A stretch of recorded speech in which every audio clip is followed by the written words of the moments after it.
¿De plano?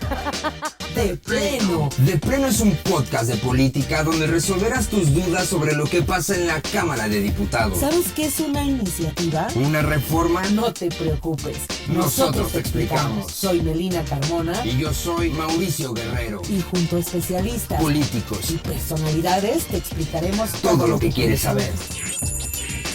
¡De pleno! Toda persona tiene derecho a recibir una educación de calidad y con oportunidades de aprendizaje.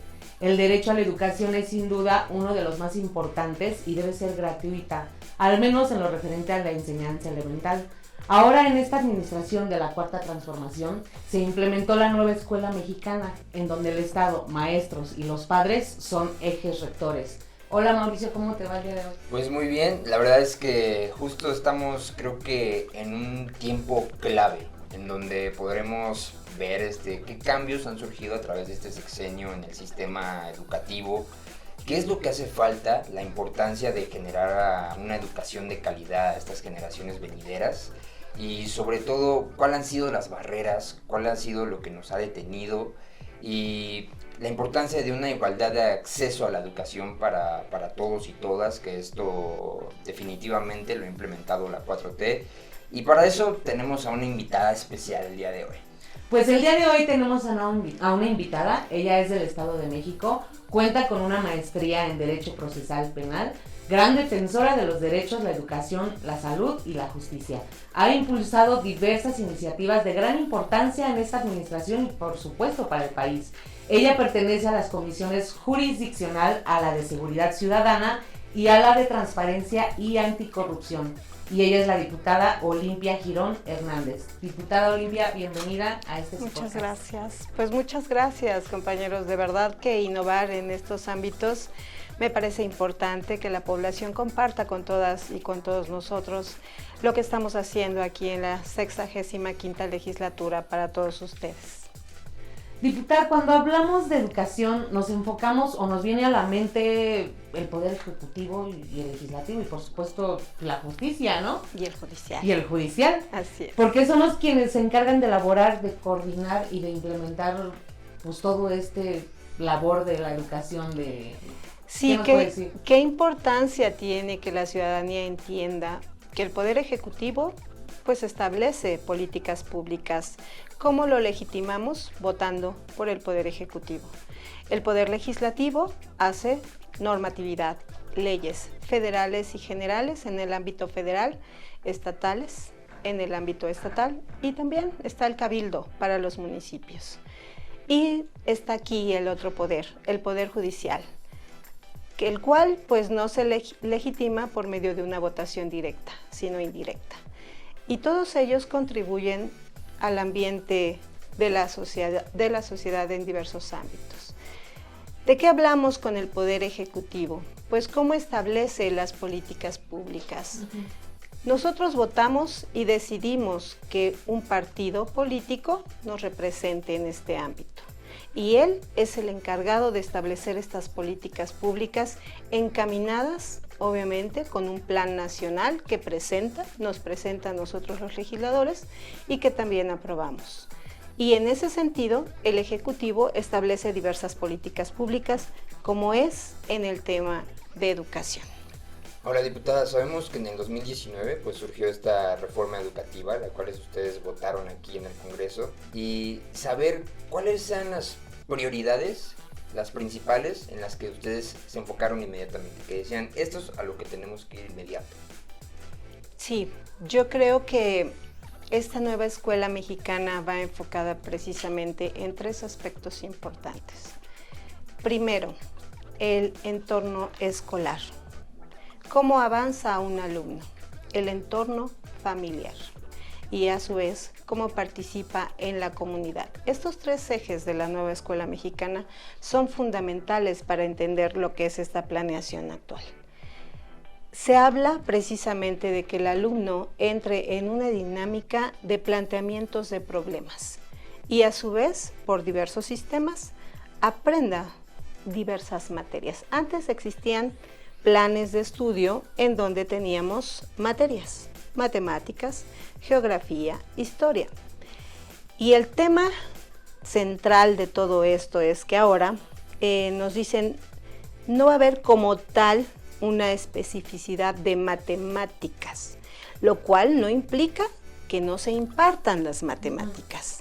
Quiere decir que se les va a plantear a los alumnos un problema y el maestro va a tener una autonomía para poder diversificar su campo de acción, dependiendo también de su contexto. Porque es bien cierto, y creo que toda la ciudadanía lo conoce, que no es lo mismo educar en una zona rural, donde muchas veces no se cuenta ni con lo necesario para tener una escuela como se merecen, y también en una zona como la nuestra, una ciudad, inclusive en ciudades como Ecatepec, un municipio tan grande, el más poblado del país, no contamos con una infraestructura en las escuelas para llevar a cabo una educación digna. Creo que hace falta mucho por avanzar en diversos ámbitos y que también la ciudadanía tiene que entender que no solamente la federación tiene obligatoriedad en todo este seguimiento hacia la educación, seguridad y diversos temas en donde tenemos problemáticas, sino que también las entidades federativas tienen un presupuesto que tienen que aplicar en estas políticas públicas, porque así como el Ejecutivo establece las mismas y un lineamiento, una normatividad general y federal, las entidades federativas también lo hacen a su vez y también tienen una normatividad. ¿Dónde es donde no avanzamos en el ámbito legislativo? Precisamente en donde la entidad federativa no coincide del todo con las modificaciones que se están haciendo. Creo que entender que el ámbito de la educación es fundamental y básico para un avance, para llegar a una igualdad real, no en la normatividad, porque ahí está el primero constitucional y también el tercero en el tema de educación, donde dice que la educación debe de ser gratuita, laica. No es ahí, es en nuestras realidades. La población necesita que todo llegue a su realidad y es complicado porque nosotros podemos ir en una modificación, sobre todo en temas garantistas, y me refiero a los derechos humanos como son precisamente la educación, la igualdad para las mujeres y demás derechos que tenemos, pero cuando la normatividad local de las entidades federativas no va en concordancia con esta misma, pues se detienen en las realidades de la población. Y a su vez, donde el municipio no establece políticas públicas adecuadas para llevar a cabo todos estos ámbitos de igualdades, pues es donde complicamos precisamente un ejercicio desde el Ejecutivo, que plantea sus políticas, el Legislativo, que tiene que ir acorde, obviamente, con las realidades que tenemos, tratar de eficientar todas las temáticas para que las problemáticas que tenemos en temas de seguridad, de educación, de violencia hacia las mujeres, de aplicación de perspectiva de género, en donde quiero ahí hacer un énfasis, porque no es posible que no entendamos la importancia de educarnos con perspectiva de género, y me refiero desde la primera infancia. Sé que es complicado que los padres entendamos cómo educar a nuestros hijos, porque nadie nos enseña ello. Pero creo que para todas esas madres y padres que han sufrido violencia de sus hijos, que alguien les ha violentado, es imprescindible que ellos tengan ciertos conceptos en su vida. Y me refiero a que esos pequeños que han sufrido un abuso o una violación, cuando recibieron una educación precaria, pues es por ello mismo que lo sufren. Si nosotros entendemos esto, y que puede ser también un tema de prevención del delito, cuando educamos a nuestros niños con perspectiva de género y les enseñamos que el cuerpo es suyo, solo suyo, y que ni siquiera su núcleo más cercano puede invadir esa individualidad, esos niños van a aprender a defenderse y a denunciar, que además es otro ámbito importantísimo para la procuración, por ejemplo, de justicia. ¿Cómo buscamos que nuestra población tenga elementos y no queremos acceder a políticas públicas que van precisamente en ese entorno, en que entendamos que debemos de ser educados con libertad. Nos asustamos muchas veces de que nos hagan un planteamiento de que existieron fraudes electorales cuando los han existido. Y entonces, ¿qué sucede? Que nos queremos cegar a nuestras realidades, a lo que necesitamos obviamente evidenciar y conocer para ser críticos, porque creo que hay otros gobiernos que establecieron igual un sistema educativo que iba enfocado en tener empleados, siempre una base trabajadora, pero no garantista, y que tuvieran esos mismos salarios siempre. Yo le preguntaría a la población, entonces, ¿para quién era el beneficio de esa política en educación? ¿Para la ciudadanía? Y que al final había mucho descuido, ¿no? En zonas marginadas, en poblaciones indígenas, ¿no? Que al final creo que ustedes llegaron a poner ojo inmediato en esto. Y me llama mucho la atención, diputada. Ahorita usted mencionaba este tipo de nuevas implementaciones en la educación que se da, puesto que para mí personalmente creo que la educación sí es la raíz de todo, ¿no? O sea, de ahí parten las nuevas ambiciones, los nuevos valores éticos que alguien desarrolle. Pero también siento que, como estamos en un partido diverso, al final donde se ha incluido, también ha llegado a chocar mucho con la sociedad en cuestión de, pues, el conservadurismo que muchos siguen, estas ideologías patriarcales que muchos tenían, incluso una educación que muchos no quieren soltar, pero que tal vez son necesarias para evolucionar. ¿Qué nos tiene que decir de todo esto? ¿Qué debería de entender aquí en esta parte de la ciudadanía? Yo creo que efectivamente la educación, y una educación también libre, nos va a permitir ser críticos y avanzar. Nos va a permitir conocer, el que nos permitan tener una serie de elementos, de conocimientos.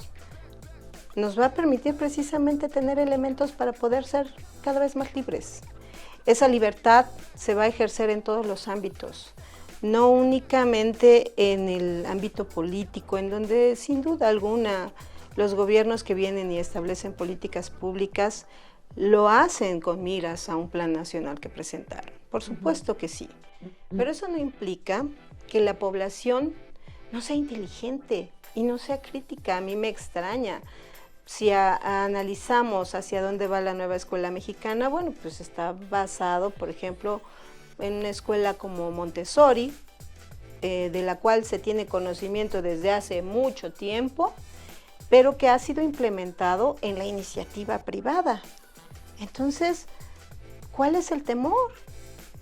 Si aquellos que han podido accesar a una educación privada nunca se opusieron a esa educación. Nunca escuché que hubiese una manifestación en contra de que existieran escuelas con este sistema Montessori. Y hoy sí existe una problemática. Yo creo que la población es suficientemente inteligente para entender que así quisieran implementarnos políticas restringidas hacia un régimen o demás, que no es así, que me parece un absurdo.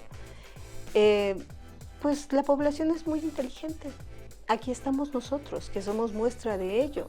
Un movimiento que surgió de muchos movimientos anteriores, un movimiento como es el magisterial, y no de pronto, sino de los 50 y tantos, de los 70s, en donde hubo, pues obviamente, muchos temas delicados en contra del movimiento magisterial, maestros que se involucraron también en la guerrilla y que hoy en día no han podido disfrutar precisamente de este cambio tan novedoso que es una revolución, pero en concientizar a la población de que solamente la población tiene el mandato para legitimar tanto al Poder Ejecutivo, al Legislativo y yo espero pronto al Poder Judicial.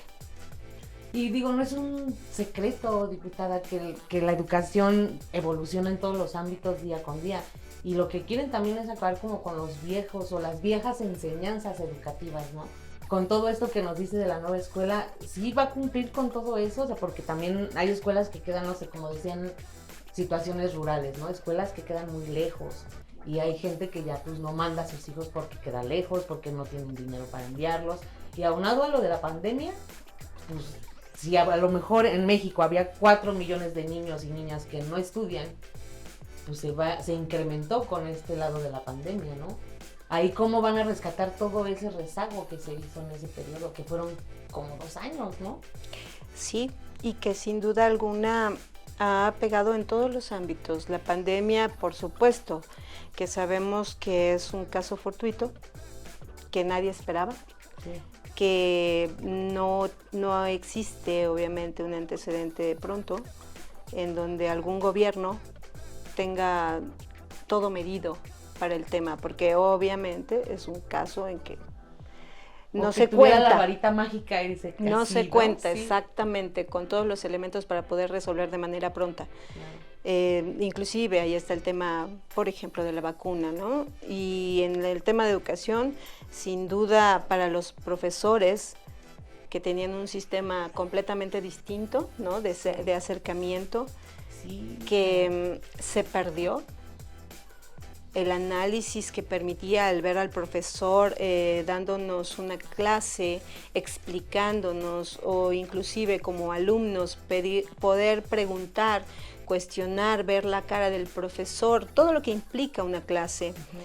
Es hoy en día muy, muy diferente. Tenemos de por medio una cámara y bueno, el alumno que también de repente por la misma realidad de los padres que no estamos ahí, pues apagaban la cámara o ponían la foto y no estaban presentes en clase. Todo esto crea, y repito, en todos los ámbitos, pues un retraso, un rezago.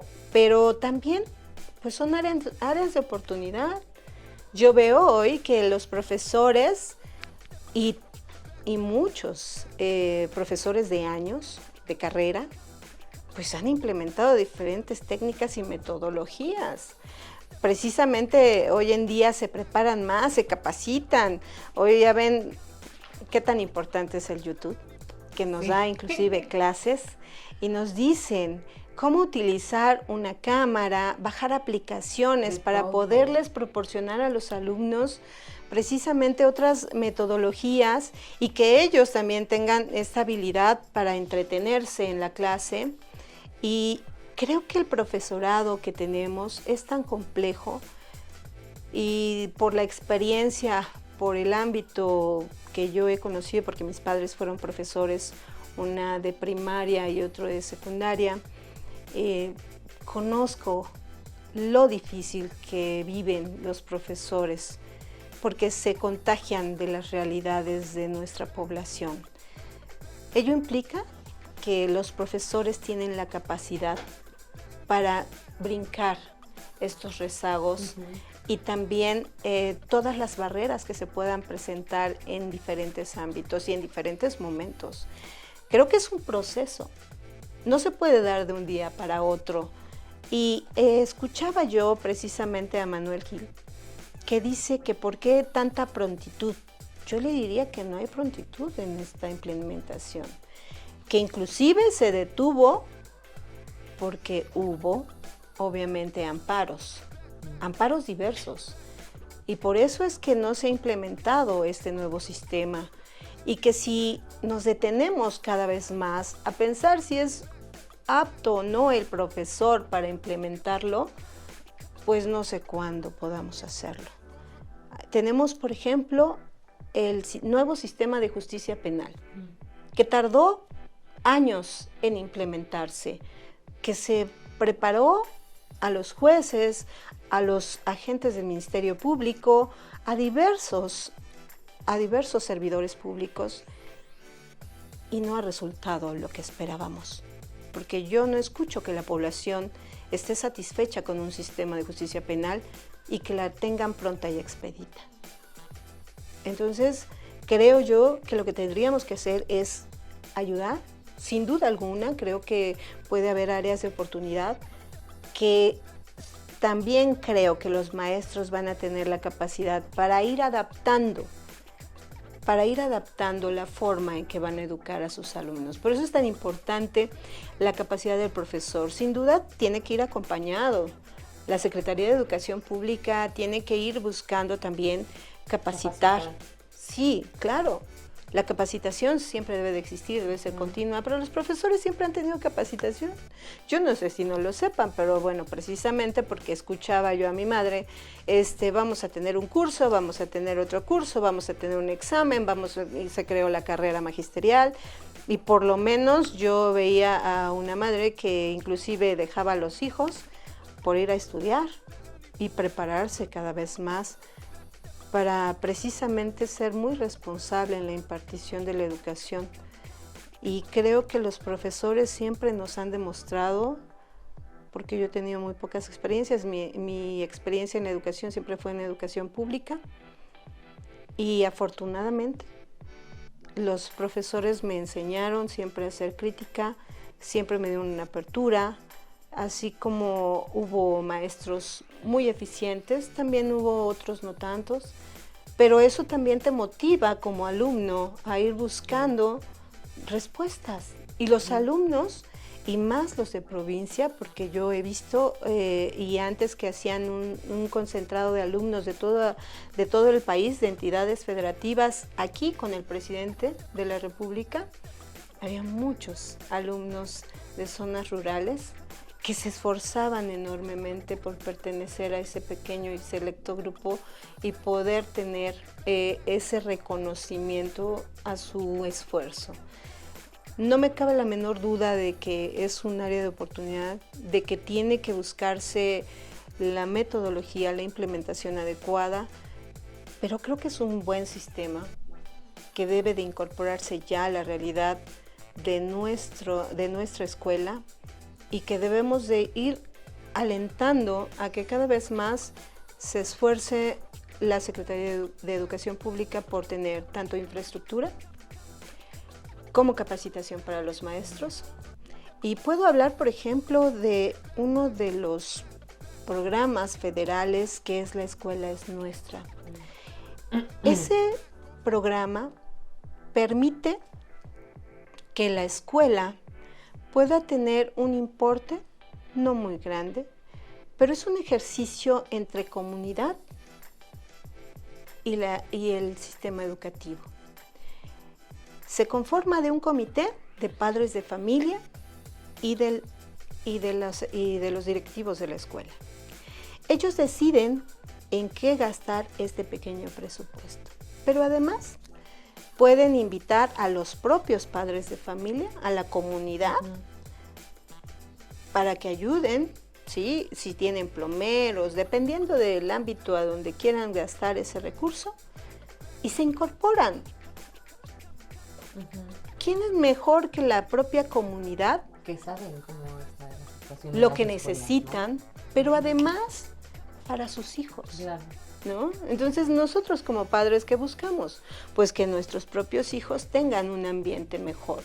Si yo soy plomero, si yo soy electricista, si yo soy albañil, lo que voy a buscar es hacer mi trabajo de mejor manera, pero además no va a ser gratis, les van a pagar por ese trabajo. Estoy totalmente de acuerdo, sobre todo en que es un proceso, porque creo que radical incluso, y creo que eso lleva su tiempo, pero algo que rescato mucho y sí quiero poner sobre la mesa en cuestión de los métodos de aprendizaje de profesores es que también surge mucho esta parte de los alumnos que sufren por una mala educación, por una mala metodología, ¿no? También sufren estas depresiones, suicidios que se han dado, ¿no? Por la manera en la... Y por el bullying que también... Por el bullying, ¿no? Por la manera en la que se calificaba, ¿no? O sea, yo en mi caso personalmente, ¿no?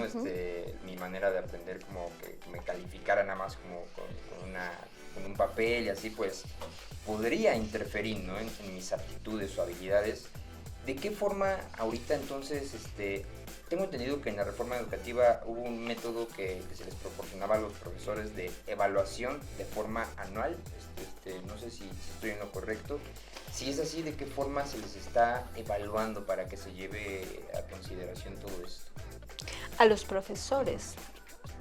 Pues yo creo que primero va a ser implementado el sistema. La evaluación, bueno, pues va a ser continua y paulatina. Repito, los profesores siempre han sido evaluados. Yo creo que lo que tenemos que entender es los lineamientos bajo los cuales está establecida esta nueva escuela. Y uno de ellos es precisamente la obligatoriedad universal, inclusiva, pública, gratuita y laica. Hay otro tema como es el garantizar la enseñanza, garantizar la educación superior. Porque obviamente vamos enfocados en que estos niños que entran a preescolar pues sean el mismo número que sale a nivel licenciatura. Tenemos un nivel de deserción ahí importante. Es donde hay más destaco, ¿no? Exacto, no importante, del número que ingresa a un preescolar al número que sale de licenciatura. Sí, es mínimo. 2 Sí. o 1. Entonces, a licenciatura. Yo creo que tendríamos que entender que es verlo de diferentes ámbitos.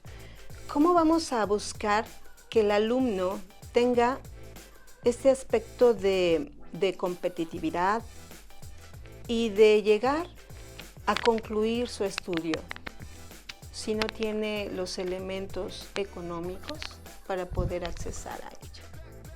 Y precisamente es tan importante que vienen enfocados diversos programas federales, ¿no?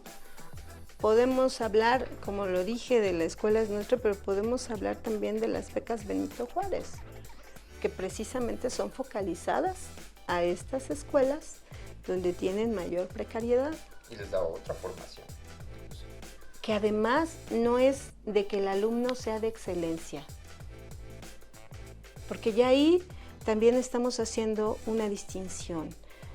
Y el que un niño no pueda haber desayunado adecuadamente para ir a tomar una clase, o tenga que ir angustiado porque sus padres no le dieron un peso para el almuerzo, o siquiera para regresarse.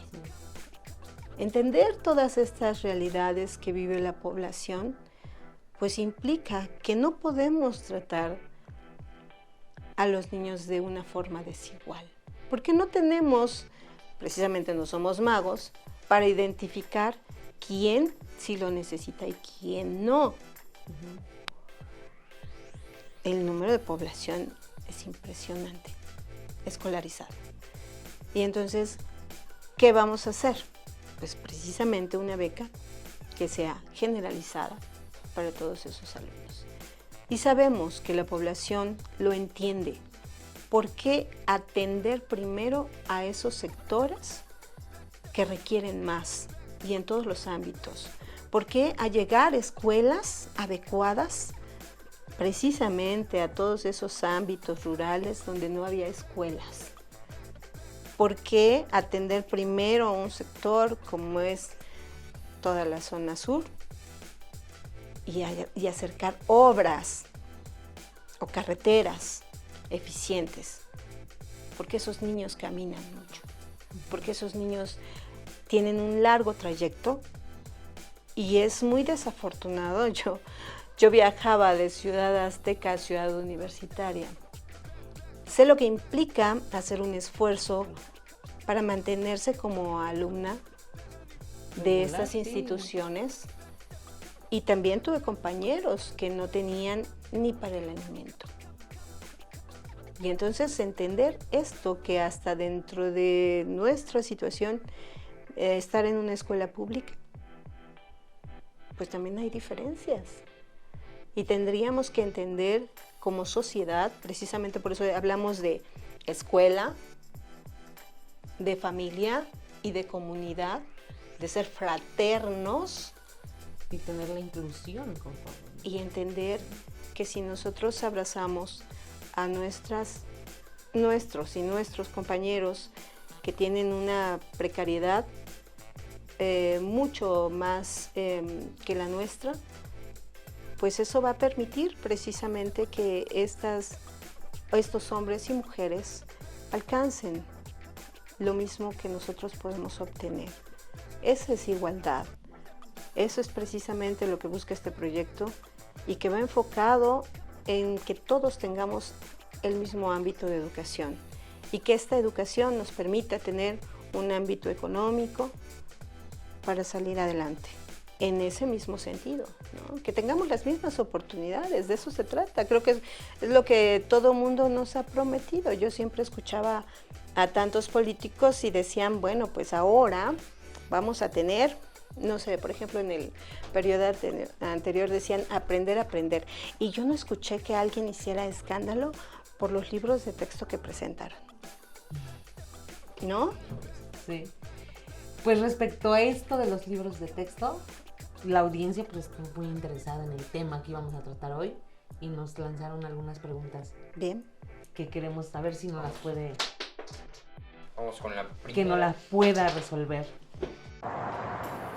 Yo revisé los libros y me gustaron, pero en mi estado de Chihuahua pararon la distribución. No hay nada que hacer. Ahí, ¿qué sucedió realmente allí en Chihuahua? ¿Por qué pararon la distribución? Bueno, es que en Chihuahua promovieron una controversia constitucional y obtuvieron una suspensión para la distribución de los libros. Así es, y esta controversia, bueno, pues obviamente la interponen ante la Suprema Corte de Justicia de la Nación. Me parece importante entender el actuar. Yo soy muy respetuosa de las instituciones y sobre todo de los poderes. Soy abogada y como abogada reconozco que tanto los magistrados en su ámbito, los ministros en el otro, los jueces, tienen un gran conocimiento en leyes y en normatividad. Pero sin duda también he sido abogada postulante y he reconocido que los procesos son muy lentos y yo creo que la población lo sabe. Yo he tenido juicios larguísimos en donde muchas veces he interpuesto un amparo y mi contraparte interpone precisamente el mismo amparo y a ambos nos dan la suspensión. Y entonces nos enfrascamos en juicios larguísimos. Y me llama mucho la atención que ahora la Suprema Corte de Justicia atienda este tipo de controversias de una forma tan pronta, tan acelerada. Y me parece muy bueno porque eso quiere decir que se están renovando y que sin duda alguna la población hoy en día va a poder reclamar esa justicia que ha estado esperando de manera pronta y expedita. Pero en este ámbito donde el Poder Ejecutivo tiene el derecho de establecer políticas públicas y ahí es donde establece precisamente el sistema educativo. Creo que los libros de texto no representan un riesgo para la población. Yo también los tuve en mis manos y quiero decirles que me parecen una excelente herramienta para los profesores, porque es una herramienta. Y yo les invitaría a hacer una reflexión a todas y a todos. ¿Cuántas veces no hemos tenido un sinfín de libros de texto? Porque nos daban así. Sí. Nadie los concluye. Porque es demasiada información. Y teníamos que cargar diario con ellos, ¿no? Además, saturados, ¿no? Sí, Exacto. una mochila así que apenas si podías con ella, pero... Exacto, porque además ese era el sistema, materias, matemáticas, español, historia, ciencias sociales, bueno, es que antes eran ciencias sociales, pero en un principio era civismo. Geografía e historia. Entonces, se han diversificado, ha habido muchísimos cambios de planes de estudio.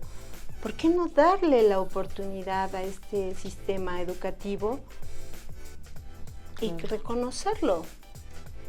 Creo yo que tiene muchos campos importantes, sobre todo para los profesores, que van a poder demostrar las capacidades que tienen. Y sin duda alguna existen profesores que van innovando, que siempre se capacitan, porque yo conozco a muchos que no se quedan únicamente en su licenciatura. Sí. Avanzan, llegan a tener maestrías. Me sorprendió mucho cuando nombraron a la secretaria de Educación, a la profesora Delfina, y todo el mundo decía que ¿cómo una profesora? Pues claro, una profesora es quien tiene el conocimiento práctico y técnico para poder implementar en políticas públicas, en la Secretaría de Educación Pública, porque conoce desde lo más básico, que es dar una clase al alumno, cómo hay que tratar, las carencias que tienen los alumnos en diversas poblaciones, porque además es una mujer que ha recorrido muchas partes, además del Estado de México, del país. Uh-huh. Y entonces, pero además no saben que tiene 2 maestrías. Es una mujer preparada. Y que conoce de raíz todo, ¿no? Claro, lo que se mueve en la educación. Claro, pero cuenta con la practicidad y la técnica para poder implementarlas. Y creo yo que no entender esto y querer que, porque en otros gobiernos no eran profesores de una escuela pública, ¿no? Podrían haber sido economistas, administradores, pero no tenían tema con la educación. Y cómo entender a los profesores, ¿no? Si no conocemos el ámbito. Y antes de pasar a la siguiente pregunta, me gustaría recalcar entonces, ¿qué es lo que está obstaculizando ahorita el Poder Judicial? O en su punto de vista, ¿se trata de, usted cree que es a lo mejor solamente para llevarle la contraria a Morena? ¿O por qué ahorita la inmediatez de frenar todo esto? Pues no quiero pensar eso porque, repito, soy abogada y he sido muy respetuosa del Poder Judicial. No quiero pensar que es el establecimiento a detener todo este proceso, toda esta nueva forma de gobierno, que por supuesto quiere un cambio eficaz y eficiente para la población, que sin duda hay temas importantes como es el tema salud, como es el tema seguridad, que tienen otras problemáticas internas, y para ello hay que conocerlo y hay que saber que no se pueden cambiar sistemas de un día a otro, que tiene que ver precisamente con que la población entienda y reconozca que el cambio lo vamos haciendo todos y todas, porque el tema de corrupción pues es un tema en donde hemos sido involucrados, la sociedad también. Me refiero precisamente a que nosotros vamos dejando de participar y somos omisos de lo que está sucediendo con nuestro servidor público, la forma en que implementa, cómo lleva a cabo, y vamos dejando aspectos importantes como es la denuncia ciudadana en manos de quien tenga tiempo o quien quiera hacerlo. Y no es así. Creo que todos debemos de involucrarnos en el día a día, entender que debemos de estar pendientes. Me encanta, me entusiasma que ustedes también participen para dar a conocer a la ciudadanía todo esto que estamos haciendo en el Poder Legislativo, que sin duda es un poder diverso, sí, que cuenta con su fundamento constitucional, pero que vamos en pos de todo un proyecto, porque pertenecemos a un grupo parlamentario. Y esto es un proyecto que obviamente también tiene que ver con nuestra propia tecnicidad y también nuestras propuestas legislativas, pero por encima de mucho va a estar el Plan Nacional que vamos a construir y defender conjuntamente. Y en ello, pues nos vamos a enfocar en los trabajos arduos que se requieren en todos los ámbitos. La educación, repito, es un área medular para modificar todo lo que nos sucede. A partir de que la educación se implemente, sea más amplia y nosotros podamos ser constructivos, propositivos, porque el sistema es así. Habla de un planteamiento de problema y entonces tanto los alumnos como el maestro vamos a poder implementar. Y yo creo que hoy en día con estas tecnologías, porque yo les decía a los jóvenes, es que no comprendo, tienen ustedes tantos elementos en un celular que no sé cómo no utilizarlos para poder, por ejemplo, un planteamiento de problema. Como puede ser, no sé, cualquier cosa. Dime algo. Pues a lo mejor puede ser la educación sexual. La educación sexual. Y podemos hablar ahí de estadísticas. Y ya estamos implementando en matemáticas, ¿no? Y todo lo tienes a la mano en Así es. La tecnología de tu celular. Y de historia, por ejemplo, ¿no? ¿Cómo ha ido avanzando la educación sexual?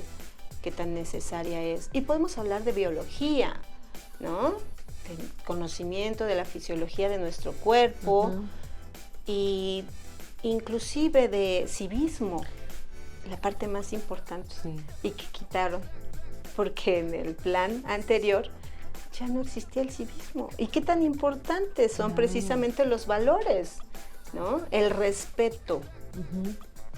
Y entonces es ahí. Yo me acuerdo todavía cuando yo estudiaba la secundaria hace unos poquitos años, todavía llevaba esa materia de civismo. Y ahí te enseñaban todo, hasta lo que significaban los discos que ponen en la carretera, ¿no? ¿Qué significa esto, al cruzar el semáforo? Así era una clase, a mí me gustaba mucho esa clase, ¿no? Y ya no la implementan, ya no sé por qué, o ya es otro tipo de enseñanza del civismo, o sea, ya la quitaron. Y exacto, yo preguntaría, ¿por qué? Cuando es tan importante que tengamos el respeto también, a nuestros semejantes que pueden pensar diferente, no coincidir con nosotros, pero merecen el respeto por el simple hecho de ser un ser humano. Claro. Un respeto. Y los mismos derechos y las mismas oportunidades. Ay, sí debería regresar esa materia. ¿Verdad? Sí, claro. Así es. Pues vámonos con la siguiente pregunta. Diputada, ¿cuál considera que es la manera más apropiada para educar a los niños sobre la prevención sexual y conocimiento de su cuerpo? Ya la encarreré. Hace aproximadamente un año estuve en un reclusorio, en el reclusorio de mujeres, y hacían ahí muñecas, unas muñecas de trapo, precisamente para presentárselas a los niños que habían sufrido una violación o un abuso. Niños, para que ellos pudieran identificar mediante ciertas técnicas cómo habían sido abusados.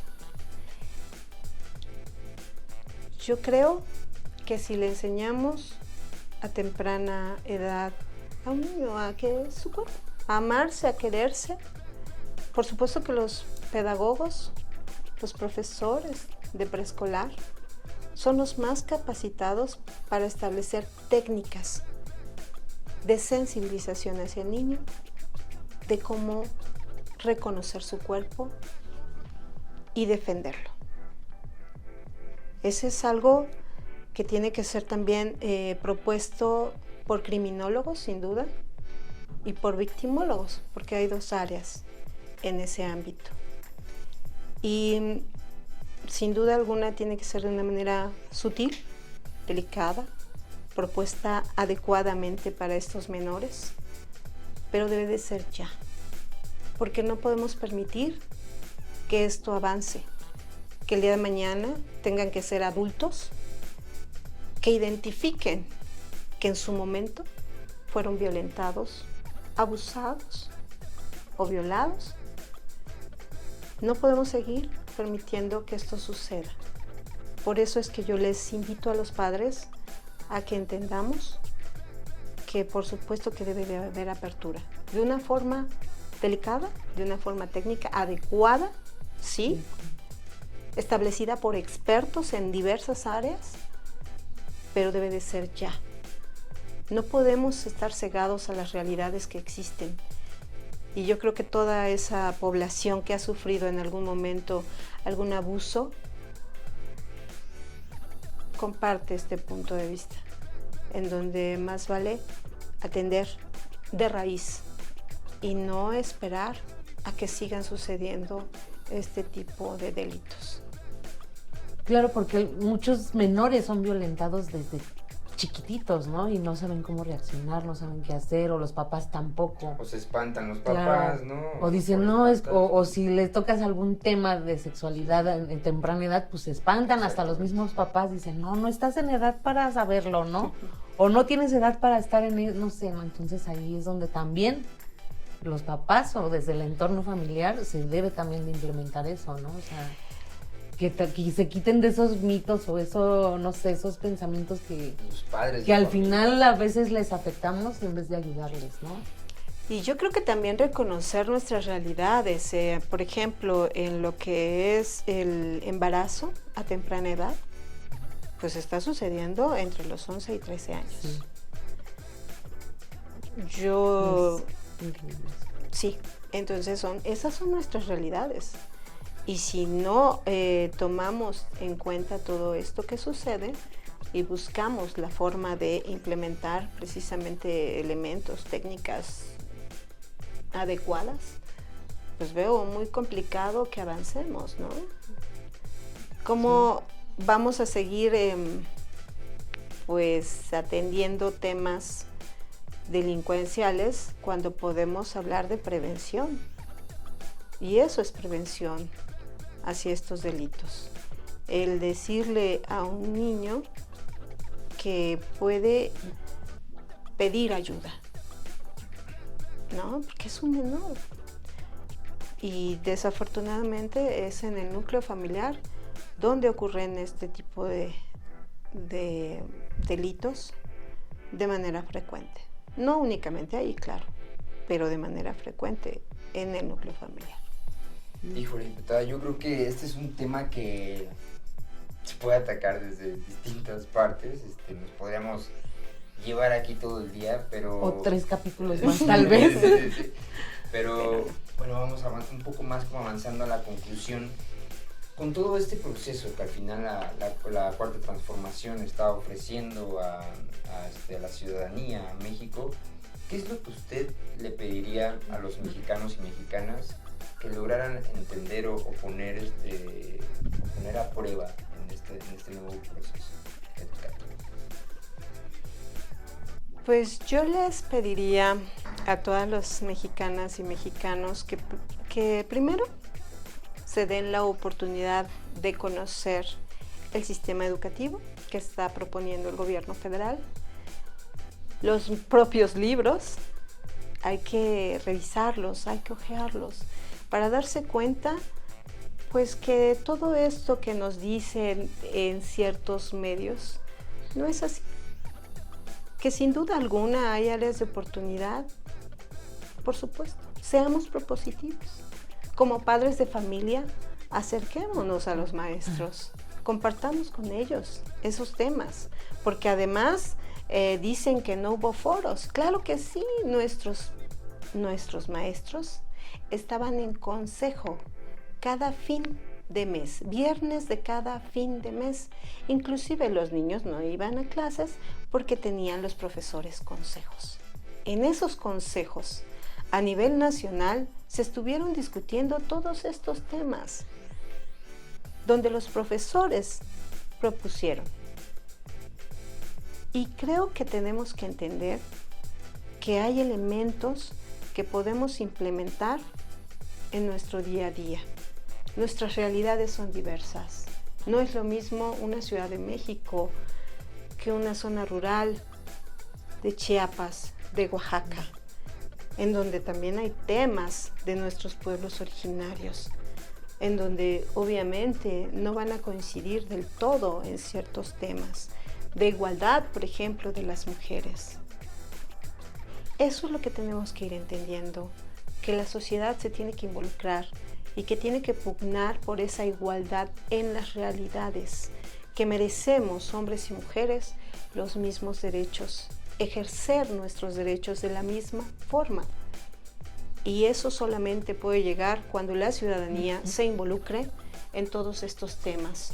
Que no se queden únicamente con lo que algunos medios tratan de inferirnos, que conozcan lo que estamos proponiendo en el ámbito ejecutivo, cuál es la política pública específica, hacia dónde va este nuevo sistema educativo, la nueva escuela mexicana, qué es lo que buscamos como propuesta educativa y sobre todo en el ámbito legislativo que vamos a defender sin duda alguna los proyectos enfocados en nuevas metodologías educativas, que también tenemos que implementar normatividad adecuada y creo que también va en temas de todo lo que la ciudadanía espera.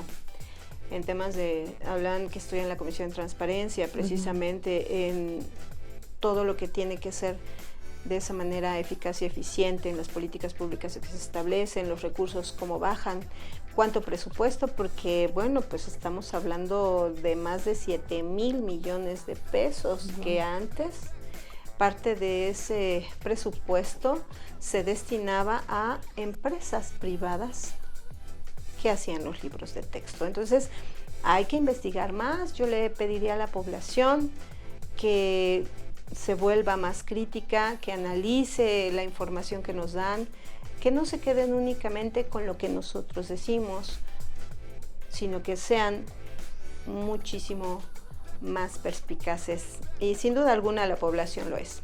Más atrevidos, ¿no? Así que se es. pongan, que usen las nuevas tecnologías que se les está ofreciendo. Esta claro. es una oportunidad para que la población conozca un ámbito que sin duda es importante, que sepan cuál es nuestro ámbito. Nuestro ámbito es normativo, nosotros somos legisladores, nosotros estamos en la Cámara de Diputados Federal y obviamente nuestro ámbito es ese, el federal, leyes federales y generales. Las normativas de las entidades son los diputados locales. Y eso es algo que hay que saber que están haciendo los diputados federales, para qué los elegimos, si están cumpliendo con la función para la cual fueron elegidos. Y creo que eso es parte de la responsabilidad cívica que tenemos todos los ciudadanos. Híjole, diputado Olimpia, esto da para más, pero ahora sí que la gente que nos está viendo, que nos está escuchando, va a querer seguirte en redes. Menciónanos tus redes que tengas para que puedan ahí seguirte escuchando y lo que propongas. Bien, pues la página de Facebook es Olimpia Tamara Girón, la página de Instagram es Olimpia Girón T y TikTok Olimpia-Tamara-G.H. Y de igual forma recordarle a nuestra audiencia y seguidores que nos pueden encontrar en nuestros canales digitales oficiales de diputadas y diputados de Morena en Facebook, en Instagram y Twitter y TikTok. Bueno, pero que ya no se llama Twitter. Ah, sí, ¿Cómo se llama ahora? X, sí, cierto. Nos pueden encontrar como diputados y diputadas de Morena. Diputada, pues agradecerle toda esta información que nos proporcionó. La verdad es que no sabíamos muchas cosas y seguramente la audiencia, con toda esta polémica que ha surgido, con tergiversación que también ha habido, seguramente que hoy se encontrará mucho más informada. Y recordar... Yo por lo menos a mi casa ahorita voy a llegar y voy a conseguir un libro para empezar a ahorcarlo. Muy bonito.